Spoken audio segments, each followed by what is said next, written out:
Welcome to the G.N.A podcast. This is your fucking host. It's Damok. I have taken over everything. Fuck everybody else. We're gonna ride this bitch to the end. Hop on that horsey and ride. Anyways, I do believe that other people are joining me today. I'm not even supposed to be talking right now, but yes, tequila makes Damok stronger and more talkative. But I'm going to introduce you to your real host, but he's not actually the host of the with the most, right? Because we all know who the host with the most is, and if you don't, well then go back and read your fucking 80s and 90s subculture bullshit. All right, it's Blue Shark. How you doing, Blue?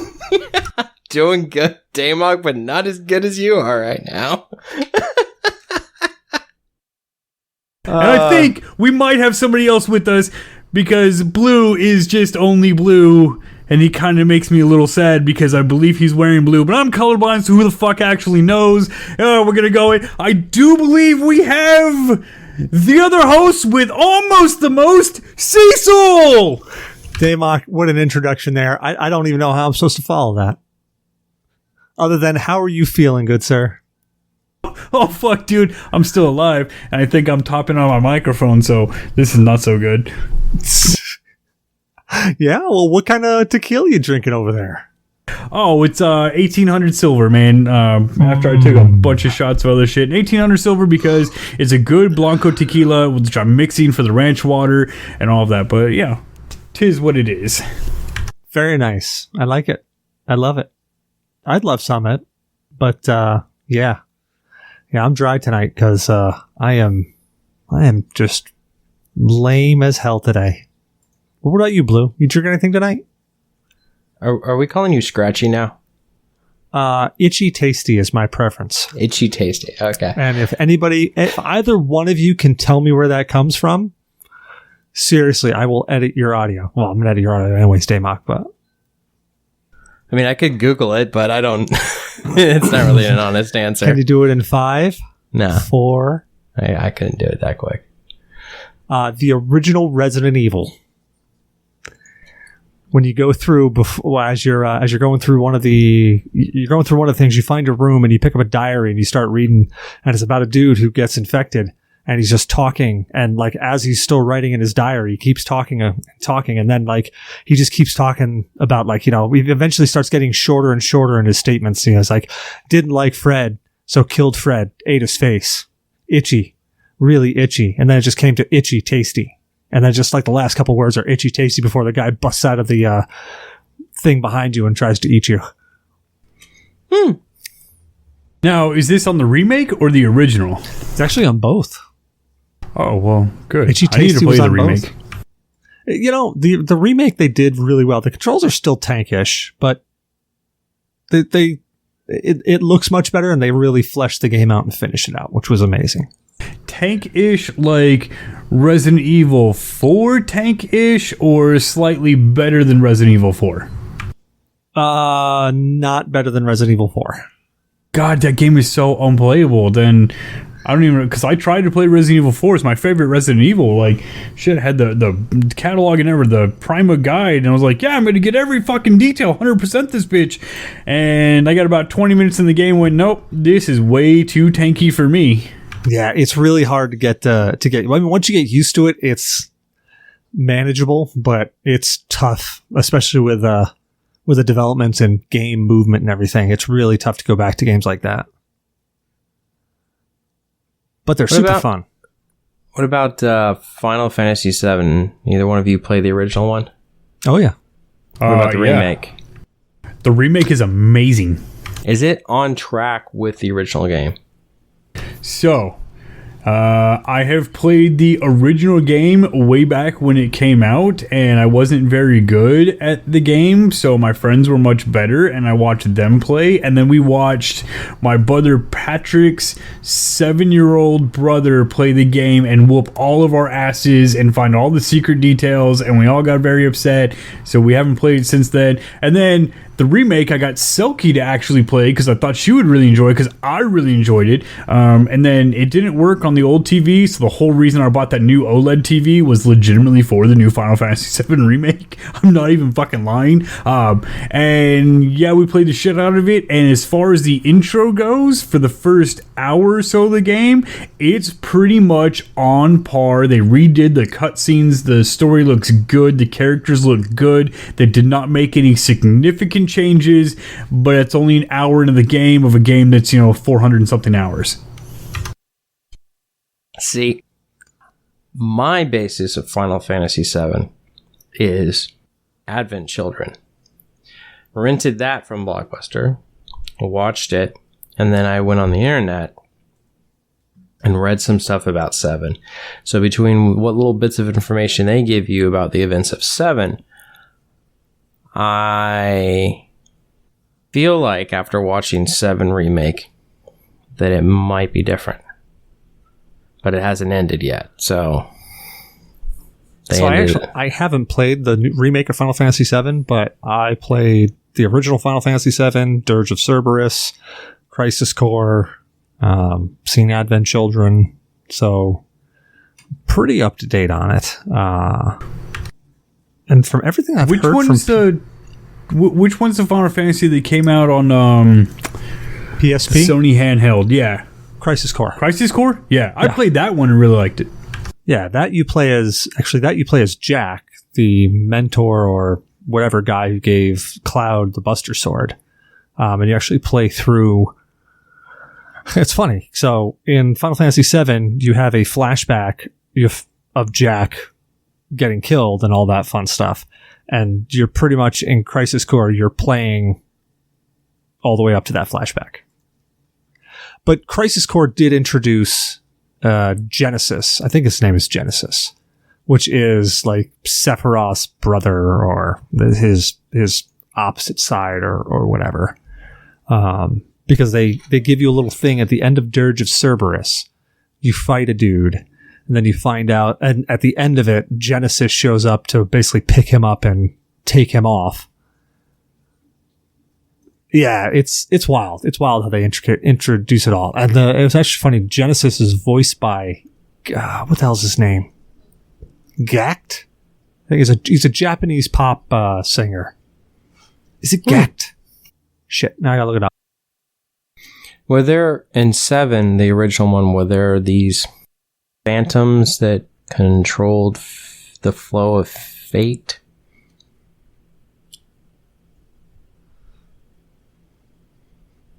You mean there were the summons?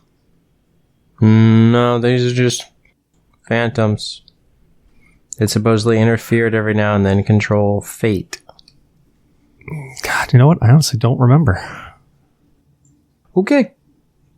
Because I'm wondering if they redid something in Remake. Yeah, and I just looked up. Gact is he's a Japanese voice actor for Genesis in Crisis Core and in Dirge of Cerberus.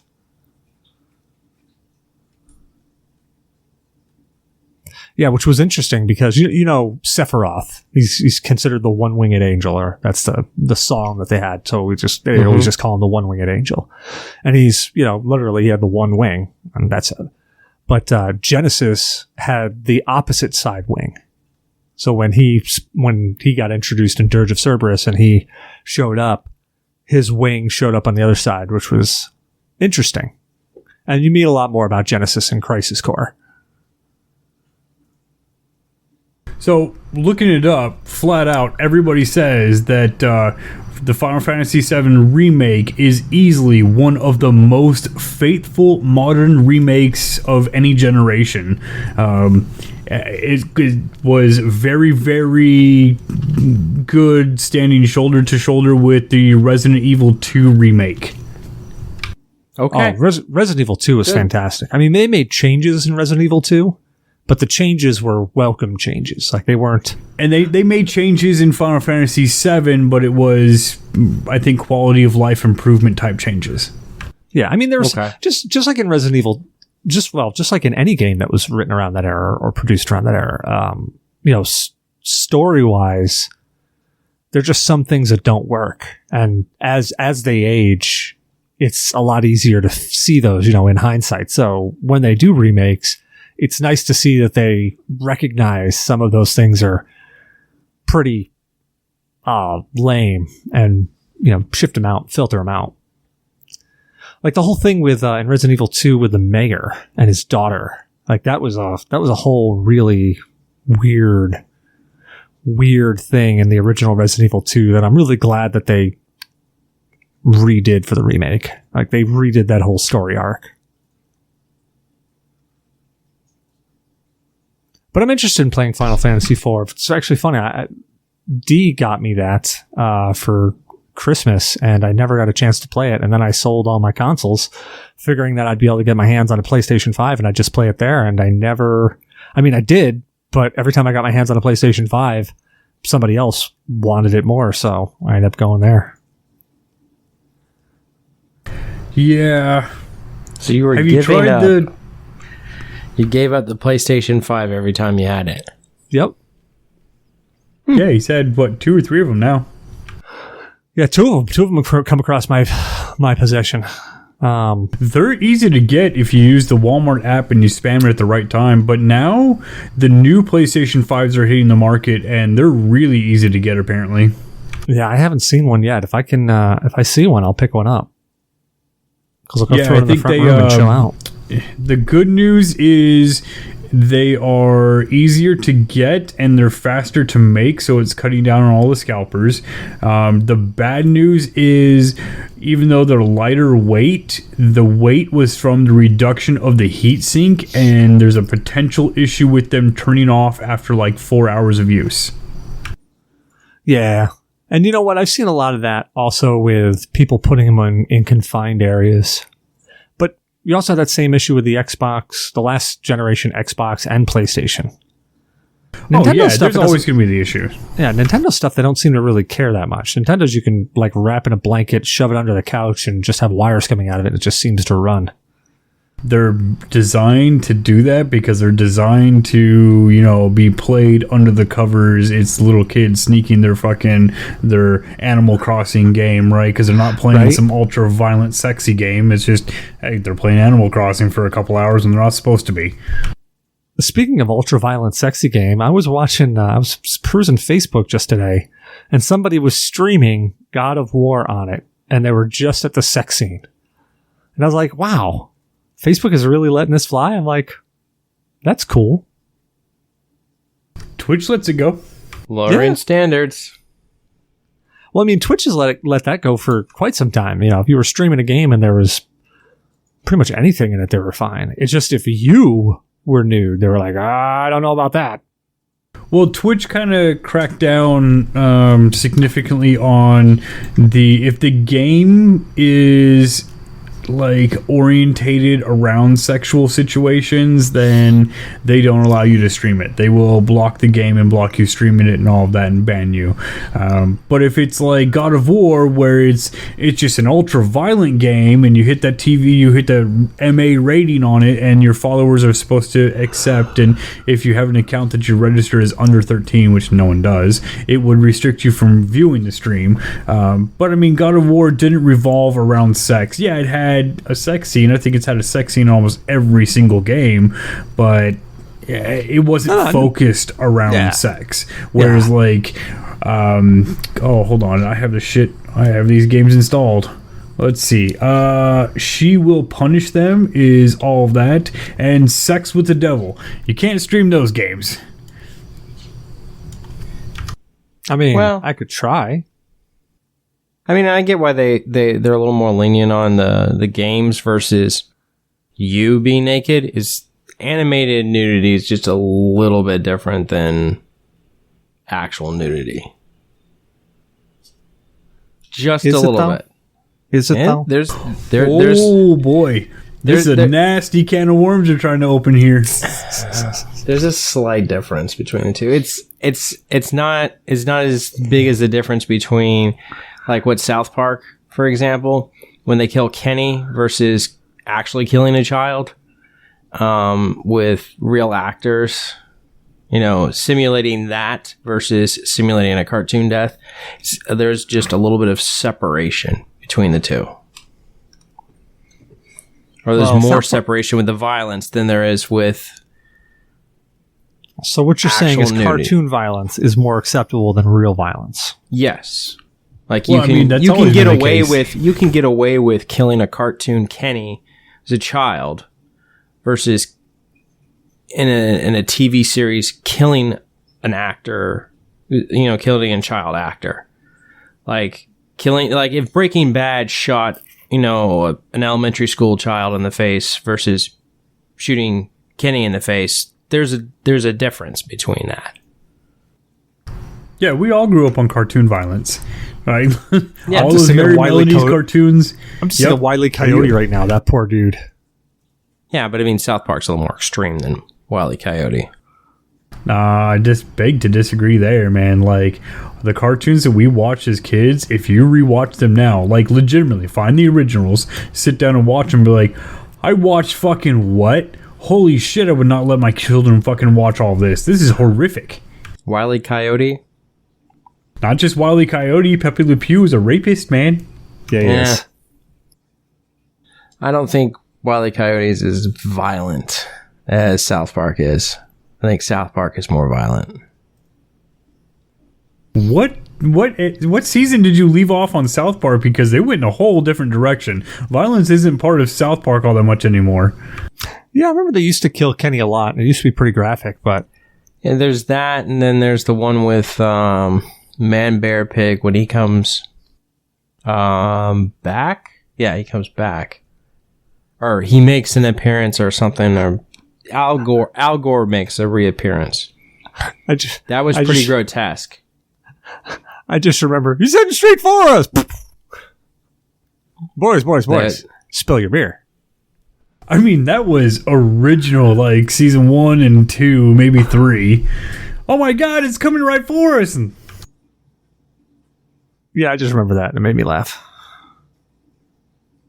yeah, you gotta be careful with the animated shit Season though, on what they're 10. getting away with.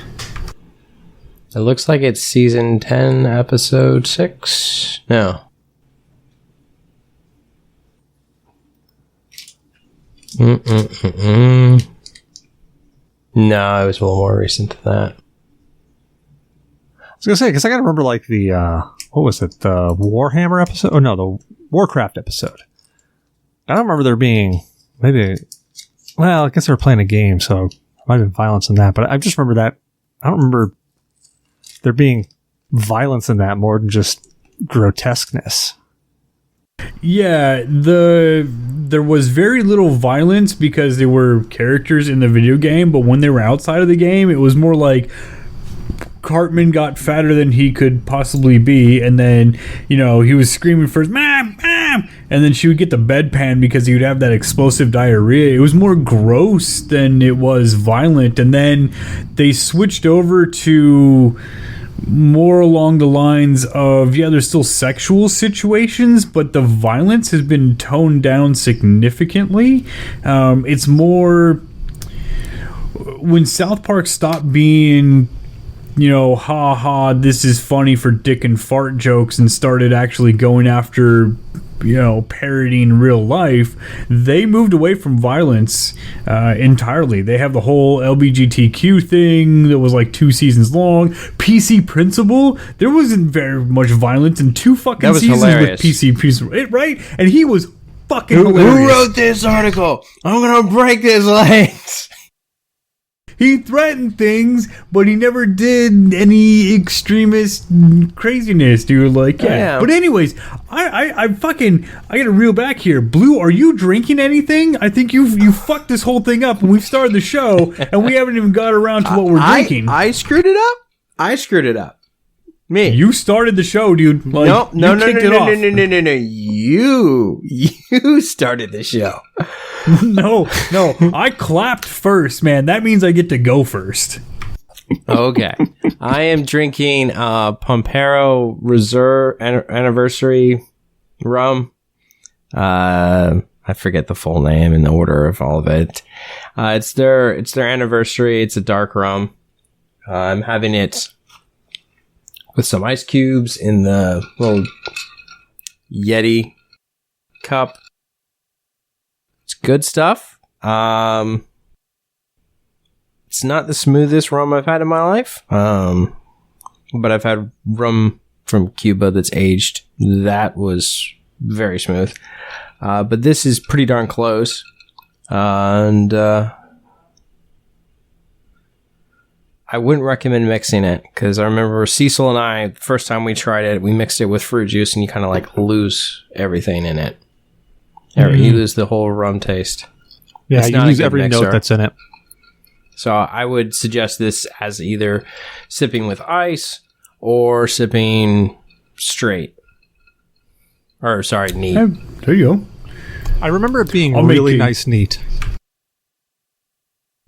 Yeah. And then I think I've added like a couple drops of water to it before, just to like ease it up a little bit. Oh, But yeah. otherwise, nothing. No soda, no juice. Just as it is. Yeah, there's nothing wrong with a couple of drops just to open it up.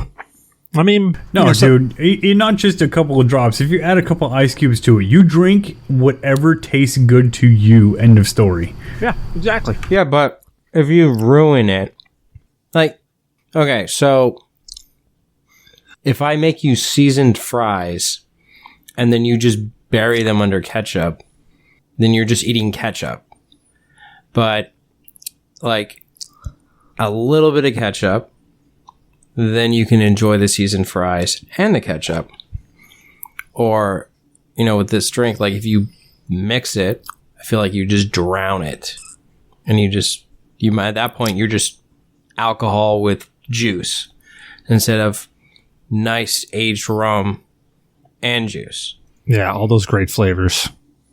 Yeah, I mean, of course See. you can ruin any drink. I mean, nobody here, I think, would recommend you I don't know, you dump it into a hooker's ass and then chug it out. I'm sure that would ruin it too. But Hey, I mean, whoa. I'm okay with that. all right, well, I'm minus not okay Damok. with that. However you like drinking your booze. I mean, I think that's really what it's all about, man. Like, there are some snobs out there who be like, no, you have to drink it this way. No, you don't have to drink it anyway. Drink it whatever way you like.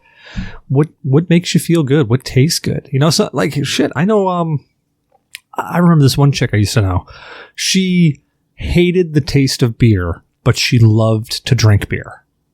Weirdest thing in the world. So you know how she would drink it? I know that. Bud Light Lime. You know how she used to drink beer? Yeah, Bud Light Lime. No, she'd pour it in a shot glass and she'd shoot it. Weirdest thing in the world. That's what she liked to do. She would do it everywhere. She'd do it at the bars we would go to. Or just be like, all right, cool. That's your thing. You do it. Are you enjoying it? She's like, yeah. I'm like, well, there you go. Damn, dude. I'd know, it's probably weird. get way less fucking beers and calories in me if I had to shoot my beer. It's weird, right? But hey, you know what? Whatever. I mean, Yeah, there's some that's definitely interesting. good boozes out there though. Like, there are some like Pirate. Pirate, I could just like literally pour in a glass, sit back, and sip, and I could easily just sit back, sip that, maybe with a cigar. I haven't tried Pirate while enjoying a cigar. I'm curious. You know if they would what? go I together. bet those sweet cigars would probably go really well with it. So I was just thinking, the molasses and the rum, sweet cigar, like those chocolate ones you had forever ago. Yeah, Remember those cocoa I can powder go get ones? those. Yup. Yeah, those are really good. I think that would go good with Pirate. I'm a Fuente. That's about it. I haven't gotten any. Well, no, I take that back. I did get I've had Cuban cigars, and then I've had another one. I can't remember its name. Rosario? Romeo? I've had a few good Juliet. cigars. I remember I actually. don't like the darker ones. I like the tanner ones. They're a little more mild. While Lex was pregnant with Bot, we went up to Niagara Falls. And while we were up in Niagara, the Canadian side, while we were up there, there was this, we just walked by, there's a cigar shop. So I walk in and I'm like, I had never had a cigar at that point in time in my life. I smoked cigarettes, knew what I liked there. No clue what cigar I liked. So I walk in, and I remember they said, "Hey, what do you?" I said, "Look, I'm going to be honest with you. I know nothing about cigars." I was like, "So I'm ripe for the picking. You can either shaft me and make a shit ton of money, or you can not and make my day." And he's like, "All right." He's like, "I appreciate the honesty." I was like, "You know what? Just figure, might as well go into this eyes wide open." I told him, I said, "Yeah." I said, my wife is pregnant, and I was like, "And I'm looking for a cigar to smoke in a couple of months." It's like, because we were there in October, and Bot was born in December. And I said, "Yeah, so I just need something to last over for a couple of months." And yeah, like I was like, I said, "I love Winston Selects. If you're, if that helps anything." And he's like, "Okay." He's like, and then he started asking me some questions like, "What do you like to drink?" He started asking me some like really strange questions. Like, I don't know. Like, I'm trying to remember some of the weird questions. Like, they were weird, like, how long do you sleep in a night type of thing. Like, weird. I'm like, I don't know. Do you eat fruits and berries? I don't know. If it grows, I don't, unless it mood or something, I don't eat it. But yeah, so when I was there, sorry, I'm digressing. But while I was there, he's like, "Yeah." He's like, you want these? He's like, grab 2 of them. And I ended up grabbing like 4 of them. He's like, "Grab 2 of them just in case," he says. And he's like, "Do you have a humidor?" I'm like, "No." He's like, "Look, I'm not going to sell you a humidor." He's like, "Because you don't even know if you like these things." He's like, "So look, here's this." And he gave me like this thick plastic baggie, and he threw these little what's his face things in there. And he's like, "Look," it's like, "when you get back to your place, they'll last in the freezer for about 2 months." He's like, "Don't let them go too longer than that." He said, "Just take them out, let them thaw in the package, and then smoke them." I was like, all right. Holy shit. Whatever stuff he gave me, like when I finally smoked it, I was high as a fucking kite. They're strong, aren't they? Oh, wow. Hit me like a freight train. So damn good, though. And I remember I smoked it New Year's Eve because my daughter was born just before New Year's. And then New Year's Eve, I'm like, all right, we're doing this. Because we literally brought her home like that night. Man, I got so cooked on that. Yeah, I've done hookah before. I've never done cigarettes. Don't really plan on, but I've gotten a nice buzz off of a cigar. I don't know whether it's just the oxygen, just like, because sometimes like I'll take a few puffs and then I'll just kind of relax, and sometimes it goes out of me and it's just like I can like reignite it by pulling on it harder. I don't know if that causes it to just kind of like go to my head, but yeah, it's nicotine, man. It's buzz. Nicotine in your mouth. The nicotine that's in the smoke is absorbed through your gums and your tongue and all of that. And yeah, you'll get high as balls, man. That's a great time. That's like the reason that you smoke cigarettes is because the first 2 weeks of smoking cigarettes, right? That first cigarette, oh my God, you smoke that one and you kind of feel sick afterwards, but you like that buzz for a minute. And then as you go, and then 2 weeks in, you're like, man, this buzz is fucking awesome. I only have to smoke one cigarette. 10 years later, you're a pack and a half a day, and you're like, fuck. Yeah. I'm glad I avoided that I avoided that bullshit until I was 27 years old. I was 27 when I fucking started smoking, because in the Army, man, I was holding my sergeant's fucking cigarette in my hand while he was taking a fucking piss. And I wasn't smoking it, I was holding it. And Lieutenant Colonel Ryan came out of the talk and was like, hey, oh, you're smoking? Hey, finish up your cigarette and then come on in here, fucking Command Sergeant Major or whatever fucking needs something done. And I was like, I get a break if I'm holding a cigarette? This is great. And then you take a couple puffs of it, and then, 2 weeks later, man, you're like, this is fucking amazing. And then 10 years go by, and you're like, I fucking hate smoking. But it has been over 2 years, and I am nicotine-free entirely. Although I really want to do a cigar, I'm just afraid that I'm going to be like, oh, I really love the cigar, and they get heavy into it. This is my favorite. I picked up smoking story. So in Band of Brothers, the actual book, it's a very similar thing. It's just a different person in the foxhole. So they're in Bastogne. I'm going to give you the TV series version of this. So they're in Bastogne, and the company first sergeant Carwood Lipton is, he's trying to keep everyone in line because the lieutenant, the replacement lieutenant, is just horrible as an officer. So the Germans start firing their artillery and mortars, and he's running around trying to get to his foxhole, and he's like shouting at everyone to get in their foxhole, and he dives into someone else's foxhole with them. And then in the TV series, it's Luz, their radio man, and a mortar shell comes down, lands right in the foxhole with him. Doesn't go off. It's a dud.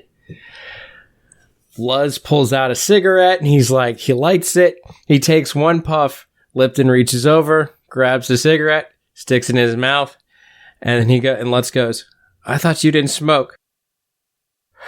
I don't. And then he just starts smoking after that because of that experience of, you almost died. As Blue says this, he has what looks like a cigarette in his hand because he has this professionally engineered rolled paper that he does on every show, and he holds it and smokes it like a cigarette. It's just not... it's just not a cigarette. I don't even... Dude, it drives me insane because I'm like, Blue, you got a fucking joint? You got a cigarette? Like, are you going to smoke in the house? Is Brit Shark going to murder you for smoking in the house, man? Because, like, even I never smoked in no house. Like, unless we were over my buddy Brandon's house, and he didn't fucking care, man. We smoked in his house. I almost died one of those times. Lit cigarette, passing out from all the drinking and smoking. We were playing fucking Kingdoms of Alamar on Xbox. Yeah. Ugh. No, I always take it outside with the cigar. So, you don't smoke in your own home. No, but to rewind a second, we're going back to rum, right? I don't like Methuselah. The 20-year-old Methuselah, I don't like it, and I don't know why. I've tried it neat. I have tried it cold. I've tried it with a splash of water. I've tried it with ice, and it tastes like nasty brown sugar. Oh yeah, it's super sweet. Yeah, it's not for everybody, but everybody that I've tried so far, you're the only person who has tried it that hasn't enjoyed it. Me and my brother, man, we polished off literally in a night between the two of us a whole bottle. We were just sitting there talking and drinking and playing music, and talking and drinking and playing music, and that was it. We went through an entire bottle. Woke up the next day, and I'm just sitting there going, wow, my head hurts. And I'm just looking, I'm going, what the hell did we do last night? And we just saw the empty bottle of Methuselah tipped right over. We're like, oh, that's what we did last night.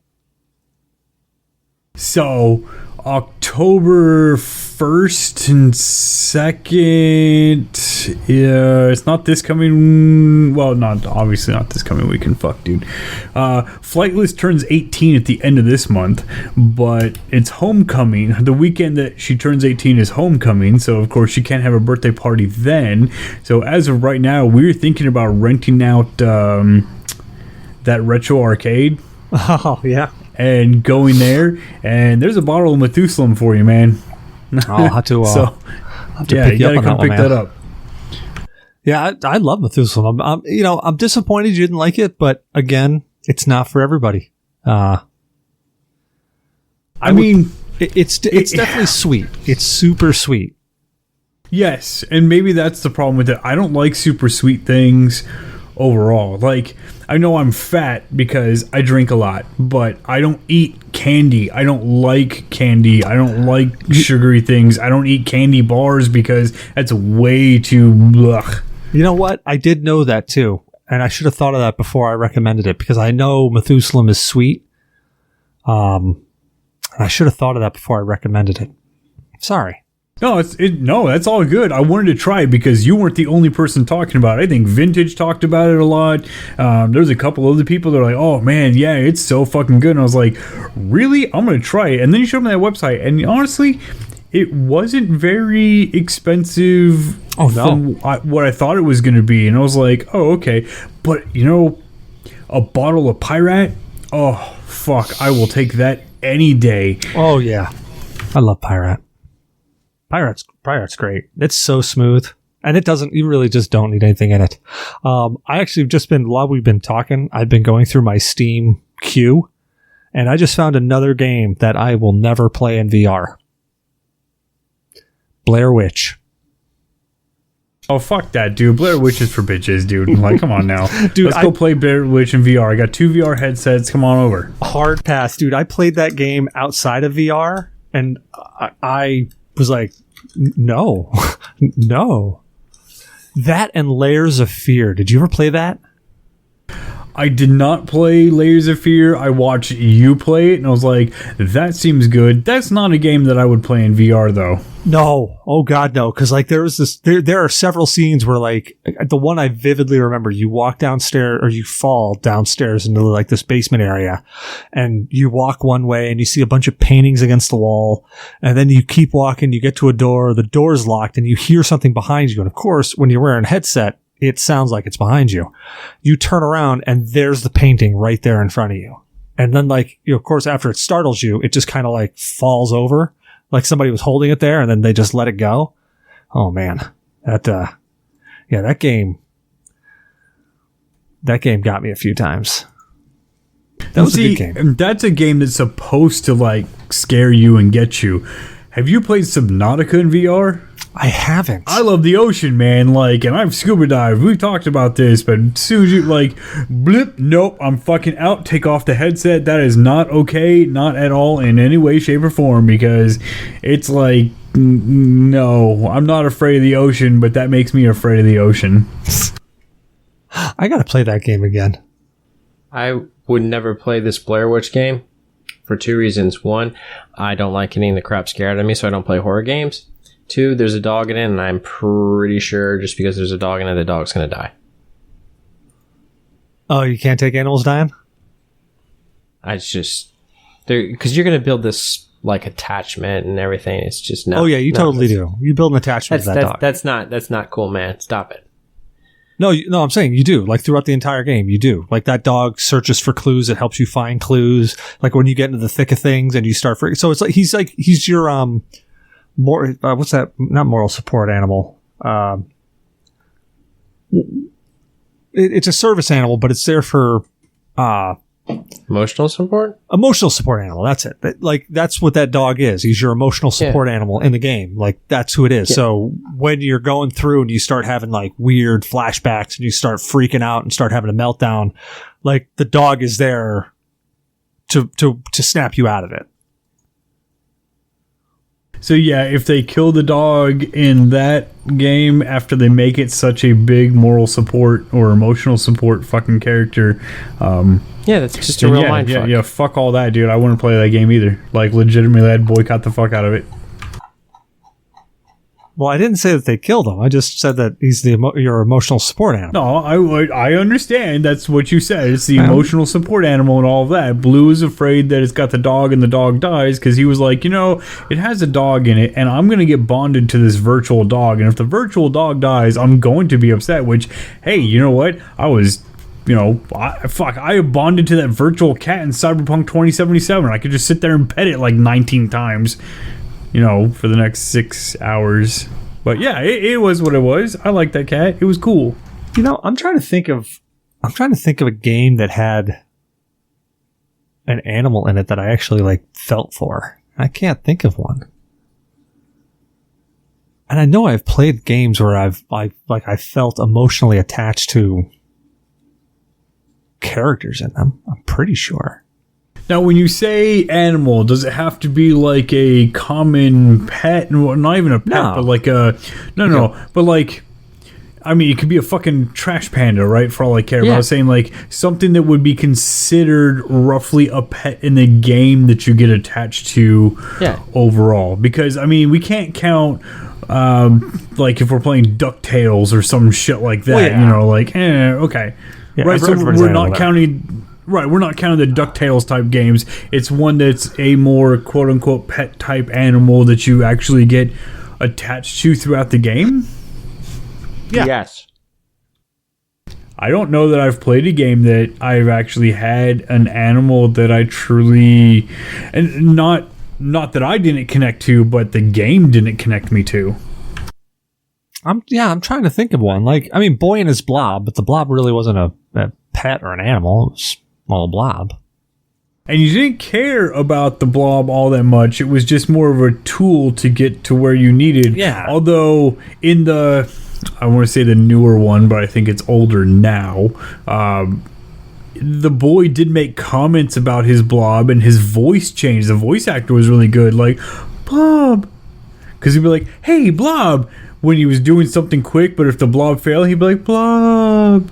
It was really interesting. I thought they did a good job with that. But yeah, Blob wasn't quite a pet. Yeah, I wouldn't put the blob as a pet. I'm trying to see if I can find... I mean, Pokemon, you had animals as pets, but I don't really think I ever felt bonded you fought to a game. them, yeah. Right? You No fight one really Pokemon. died in that, though. True, you get knocked out and then they recover, and you can always fucking bring them back. You just got to take them to a fucking town and all that bullshit and pay some money. But what game actually had an attachment to an animal? I think I can. You know what? I want to say Fallout, like the original Fallout. You met this dog, and you called him Dog Meat. Dog Meat. And he was with you throughout the entire game. And when you got to and the dog was dumb as a box of rocks, because Dog Meat returned in Fallout 4, right? Oh, Dog Meat returned in every single one. He was in Fallout 3 as well. I'm pretty sure it was in Fallout 3. They had a Dog Meat in Fallout 2, or it wasn't the original Dog Meat because, of course, the original Dog Meat was probably long dead. I do know that in the original Fallout, you're right. I do remember the German Shepherd that you had, Dog Meat, and I don't remember the German Shepherd being an actual proper companion again until Fallout 4, where he actually became a proper and true companion overall in the game. Because like Fallout 4 has all that, it has that whole companion system. Yeah. Right? But New Vegas didn't. I'm not sure. I don't about remember 3. New Vegas. I'm pretty sure he was in 3. I'm looking up to see if he was in 2. Yeah, Dog Meat is also a special non-player character who can be located and recruited in Fallout 2. Yeah, I thought he was in Fallout 2. I know he's in Fallout 3. Okay. Because I remember in Fallout 3 you could get him like armor or something. Like you actually had dog armor. I'm not tracking 3 all that much. I liked parts of New Vegas, and then I liked like a quarter of Fallout 4, and then the base building just got on my nerves and ruined the rest of the game for me. Well, you know what Fallout New Vegas brought to the Fallout series, right? Iron sights. It was the first Fallout game to have iron sights, and it was amazing. It was such a welcome change. Yeah. Yeah, fuck, dude. It's been so long since I've actually sit down and played, and now I'm going, holy shit, those games are so old now. Yeah, Fallout, if you think about it, Fallout, well, because Fallout 3 came after Oblivion, right? Skyrim was after Fallout 3. And if you think about it, Oblivion, Morrowind and all of those that were before, they never had iron sights in any way, shape, or form. So like when you fired a bow, it didn't bring the bow up and you aimed it like this. It brought it up, and when you tried to like ADS, it would just zoom in a little bit, and that was it. You still had just this little dot that you would use to fire. No. Shit. I'm going to have to go back and look at Morrowind. I thought Morrowind had the crosshairs, but it may have been Skyrim. Yeah, I think it was Skyrim. Because I don't remember Morrowind or Oblivion having any form of like you're not you're not aiming down the arrow with a bow. You're just like it just kind of zoomed in a little bit. Like when you ADS, it just zoomed in and you saw the bow over to the right, and it just kind of like zoomed back a little bit. Yeah, no, I think you're right, and you had to finesse it into where you like. If you put a fucking a piece of paper on your fucking screen, then you could nail it. But you had to kind of aim it yourself. And yeah, you still had a dot on your screen for a reticle, but it was you didn't have like it wasn't an iron sights type of deal. Like you didn't have something that you were aiming down the bow. But in New Vegas, well, in Fallout 3, you didn't do that either. It did the same thing that Oblivion and Morrowind did. It just kind of zoomed in a little bit, and it was friggin' disgusting. But then New Vegas came out, and New Vegas had iron sights. That's like the one piece of trivia I remember about New Vegas. I never actually completed New Vegas. I never personally completed it, but holy shit, was it popular when I was in Afghanistan. And I have watched tons of people play it and do all kinds of mods. I thought mods were pretty much only on the PC because it was that way, but no, there's a way to there wasn't a way to rig the PlayStation, but there was a way to rig the Xbox so that you can get a whole bunch of mods loaded into it, and they had a bunch of fun. Oh, yeah. Well, I mean, we kind of blasted right by this. Like, what are you guys playing? Blue, what have you been playing?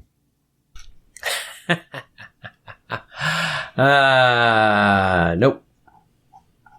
Yep, that's just the... I've been reading. I see the lotion in the background, right? I've been doing a lot of reading, working, and resting.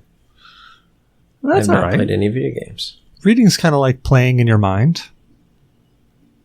Kind of. Depends on what you're reading. What about you, Damok? What you been playing? Well, because Cecil's an asshole, I bought the $4.99 cookie clicker. Sorry. So, yeah, I've been doing that for 2 days. But yesterday, Pathfinder Wrath of the Righteous came out by Owlcat Games, and they were the same ones that made Pathfinder Kingmaker. So I did pick up the Wrath of the Righteous, and I've played it for about an hour to get to through the intro portion of it. And if you liked Kingmaker, especially after they patched the fuck out of Kingmaker, then Wrath of the Righteous is... The graphics are better. They did free full-on camera control, so you don't have to get the mod for it. And the character customization, there are 25 classes, plus all of their subclasses. So have fucking fun with character creation. If you wanted to play a very specific type character, it's... interesting. The entry story is amazing, but I mean, it was going to be amazing. Owlcat Games. So, if you don't know, Owlcat Games Pathfinder games are legitimately off of it's the core rulebook plus. You know how Dungeons and Dragons does the same thing where they release campaigns? Yeah, modules. The modules. Pathfinder did the same thing, and so Kingmaker was just a module that they adapted into a video game, and now Wrath of the Righteous is just another larger module that is now adapted into a video game. It's so far, I'm only about an hour into it, and it's fucking phenomenal if you want to sink 400 plus hours into a video game and enjoy it. Yeah, ironically, I didn't even know I had Kingmaker, and I just went through and I saw I have Kingmaker. Never installed it, though. That just goes to show you. Really? Yeah, I never installed it. It's legitimate based off the Pathfinder rulebook entirely. It's the core rulebook plus the Kingmaker module and all of that. And yeah, it has every little. They've adapted some things because you have to for video gaming, but overall, if you wanted to play a 400-hour fucking tabletop game that is super rich in story, but you don't have a group to get together with every other weekend, Pathfinder Kingmakers for you, or Pathfinder Wrath of the Righteous, because Wrath of the Righteous is technically a sequel. It does not take place in the same world, so it's its own story that you can just pick up from scratch and roll with. Nice. Well, I've actually I've been feeling like shit this whole week, so I really hadn't played anything all that much. I've jumped on, played a little bit of Aliens Fireteam Elite. Maxed out my character. How are you doing with that overall? I'm still digging it. Still playing it. I actually was just playing it before the show tonight. Before when Wolfman showed up. So I was doing the dailies, but the last couple days I cut off because Cecil's an asshole and Cookie Clicker's now on Steam. So yeah, I've been playing Cookie Clicker, but aside from the dailies, have you been playing it throughout the week? Well, this week I didn't play anything. As I said, I was pretty sick. I would just come home and I literally got work done, then laid in bed and crashed. And then if like tonight, I finally had some time where I was like, all right. I mean, I'm still not 100%, but I was like, I'll play a couple of quick matches. So I jumped in, did a couple of horde modes. Actually, a funny thing is, Wolf was talking about an issue where he had a glitch with his dailies, where it was saying he had already completed his dailies. And I jumped on tonight and I seemed to have the same glitch. So I was like, well, that's interesting. But jumped on, did some, still doing the grind, still going to max out all the characters.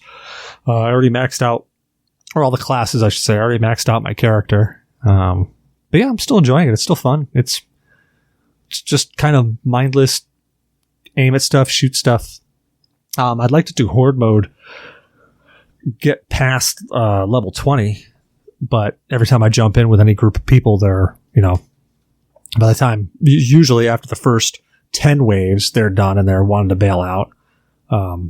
Rarely have I gotten, and I say rarely, like twice out of all of it, I've gotten a couple of people to go past, to re-up and go past around level 10. And it gets harder past level 10. Like it gets progressively harder, but it's fun. But if you got a doc with you, it makes it a lot easier. There you go. So the biggest thing that I've been seeing all over Reddit is there's a simple way to glitch the game with parties so that you can get 5 party members. I saw that, and I haven't seen how, like, if you've got a way to show me how to make that happen, I would love to try to get like you, Wolf, Zyber, me all in a game and see what it's like. Dude, then we could do the horde mode and we can go way past level 20 because there's 5 people instead of 3 people. Oh yeah, I would be down. Yeah, get vintage in on it too. Right, it would just be fucking nasty to play through, but yeah, I imagine it's gonna be super chaotic, but also super fun. I do believe there was a thread that I was looking at that was saying, hey, here's how you glitch it into the parties, and it's all about joining and leaving parties, and you just have to keep doing it until it works, and it's something fucking weird. But yeah, they've gotten 4 people fire teams, they've gotten 5 people fire teams. I was like, holy shit, dude. I wonder how many people we could glitch it out and potentially do. I would love to try that. Even though it's not how the game was designed to be played, I'd still love to try that. Oh, just for the fuck of it, man. Yeah. But, so, I've played the shit out of it. I think I've done some of my dailies this week. I've missed the last 2 days in dailies because I don't know. I've been playing other games. how are you feeling overall about the game? And do you think that, and I know we discussed this slightly, do you think that they're going to trickle in the DLC, or do you think they're going to have the long haul DLC? Because we know for a fact there's going to be 4 DLC packages within a year to keep it up to date. But do you think they're going to be significant, or do you think they're going to be like the DLC that we're just going to get in a couple days? See, I don't know. That's why I was asking. That's why I was asking you guys that, because I mean, I could see it going either way. I'm leaning towards just because the size of the studio. I'm leaning towards it's going to be smaller DLC. But I guess I just don't know. I just don't know. Because I know that maps are going to be a big thing, and I know that they want to expand upon the campaign because they've talked about that. And I know the campaign maps, they're short, but they're long. There's a lot to transverse through. You know, you're doing a lot of running between objective markers that you're taking over. But I'm curious to see what they truly do with it. I do think, honestly, it's going to be trickle down, and we're not going to see any serious updates until maybe the last update overall. I'm expecting this next patch. Well, I'm expecting that in one of these next 2 patches that comes out, that we're going to get another horde mode map. That's my guess. I don't know that they're going to bring out a bunch more. I doubt that they're going to add on a bunch more campaign missions. I'd love to see more campaign missions. I think I was actually expecting no story, 0 bupkis whatsoever out of this game. So that there's any story and that they're extending Prometheus's story, just I'm super interested in. But I don't see them. I don't see them pumping out a whole bunch more story missions. I think the DLC is going to be mostly around adding more classes, adding more horde mode maps, things like that. Okay. I'm not quite sure how many more classes they're going to be able to add that will fit in, but I do think personally that they're going to add more campaign than they do horde mode, only so that they can introduce more aliens into it, so that they could expand upon horde mode later. Because if they just threw new aliens into horde mode but don't have a campaign series for it, well, they've already set it up. But they've already set up that there's going to be multiple different alien species coming out, because Whalen Utati was using the black goo to actually experiment on xenomorphs. That's how we got all the different aliens that we have in here now. Right, but I see them expanding it more into a campaign feature and then giving it to horde mode instead of just giving it to horde mode. Although I would really like to see, because horde mode is their end game. I've completed the campaign and I was like, hey, you know what? I liked it. The only thing I haven't done is I really need to play the campaign again, but I think I'm going to put it on the ultra easy setting so that I can explore every little minute thing to pick up all of the fucking little intelligence things that I've been missing. But they're fun to find. They are, and there's cool little things, and they're hidden away, and you're like, oh, okay, I never would have walked up to that splattered face hugger on the first fucking mission that's around the corner from that one thing, and turns out it was an intelligence thing, and you learn about the face huggers before you get to fucking the 3rd, 4th campaign where you're like, oh shit, face huggers, fuck this shit. It's interesting. I liked what they were doing with the game. I liked the story that they did. I wanted to read all the intelligence, but I'm worried that unless they improve something, either add more campaign, the horde mode endgame, sure, they can add another map to it, but I'm kind of... My characters aren't maxed, but I'm kind of maxed with the game. Yeah. Yeah, I was surprised so many people that were in the Discord got it at all. I was really surprised. No, you're not. You bought it for all those people. I did buy it a lot, but don't tell people. I was gonna say, like, you're like, oh yeah, I'm surprised that we even have 4 people playing the game, even though it's 3-man teams. Like, let's see, I bought it, and then you bought it 4 more times. Yeah, about that. Have you been tracking? Have you been checking out Fireteam Elite at all, Blue? Nope, I have not. But like I said, I've been reading, so that's. So, do you like Aliens? The movie? No. Do you like Gears of War? What? Do you like Gears of War? Kind of. You might like it. If you're talking about like a horde mode, kind of. I enjoyed the compelling story and Gears of War. Yeah, Gears of War had a story? Yeah, it actually did. It did have a story. Yeah. If you go through the Gears of War Wikipedia, I mean, there's more to it about the pendulum wars and everything. It's actually kind of interesting. I'm giving you shit, dude. I know Gears of War. Actually, the first Gears of War had a really good story. I think after that, they kind of just faded off into their own bullshit. But so did Halo. The original Halo was great, and then I think the Halo 2 was good, and then they just went into, well, let's just make more shit up about the Covenant because we can. Yeah, 3 wasn't as good. But and then I don't know about this new series. Oh, Infinite?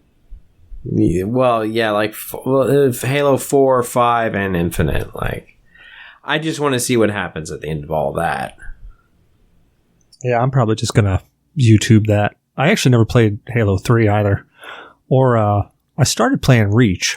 Who did I start playing Reach with? Reach was a good story. I'm going to say it was Shadow Fox because he loves the Halo series. I started playing Reach with someone when the Master Chief Collection came out. I'm saying it's going to be Shadow Fox. It must be. I haven't seen that man in forever. Dude, Shadow has a new kitten. I know. He sent me pictures and videos. Yeah, So he sends me videos like every other day. I'm like, holy shit. So cute. I just got 2 big, fat, lazy cats. That's all I got. Just the one. Yeah. Just the one. Well, gents, I hate to cut this short, but I am losing the ability to not tear my flesh off, so Damok, I'm watching you scratch yourself, man. I am actually not scratching. I am like rubbing around the infected area, trying to not scratch. But yeah, I gotta go jump in like a cold shower or something. Get this to calm down. In case anybody is curious what the hell I have, Poison Oak sucks. So on that note, Damok, where can people find you at, man? You will find me exclusively trolling the G.N.A podcast, sometimes in Thoughts and Shots, but I'm not quite sure I'm still invited there yet. What about you, Blue? Where can we find you at, man? You can find me on the G.N.A Discord, and you can find me mostly tweeting about things that are going on in our current society and world and pissing off certain random people on Twitter at BlueShark45. Nice. I'm Cecil Xavier, your host. You can find me on Cecil vs. Games on Twitter, Cecil Xavier everywhere else. I'm not even going to list them. Just search. You can find me with or without an underscore. Hope you enjoyed the show. Don't forget to rate, review, and subscribe on your favorite podcast app. Reviews help people find the show, so if you enjoy listening to us, let other people know. You can find us on podcast, or Google Play Music, iTunes, Podcast Addict, Player FM, Spreaker, Your Tuner, MyListen, Spotify, iHeartRadio, and pretty much like everywhere else. If we're not someplace, let us know. We'll go there too. We are partnered with Humble Bundle. Humble Bundle is a little game purchasing service with a twist. Every time you buy something, they also donate to charity. So if you go buy a bundle off of them, or if you go buy a game off them, part of the proceeds go to charity, which is really, really cool. So if you like charities, go check them out. We also have a website. Anybody know that website? It is also located at www.blueshark45.com. Blue Shark is wearing blue, and it's been throwing me off this whole fucking episode, dude. Like, legitimately, it may not even be blue, but like I said earlier in this fucking podcast, I'm colorblind as fuck. .com and or G.N.A podcast.com. But really, like, blue, are you wearing blue? Because I'm pretty sure blue is blue, and that blue is with the blue lights that I have, and blue is becoming the only word I'm allowed to say. Oh, yes. Blue. All right, old gentlemen. You have a great night. Oh, You shit. too, sir. You Have too. a good one.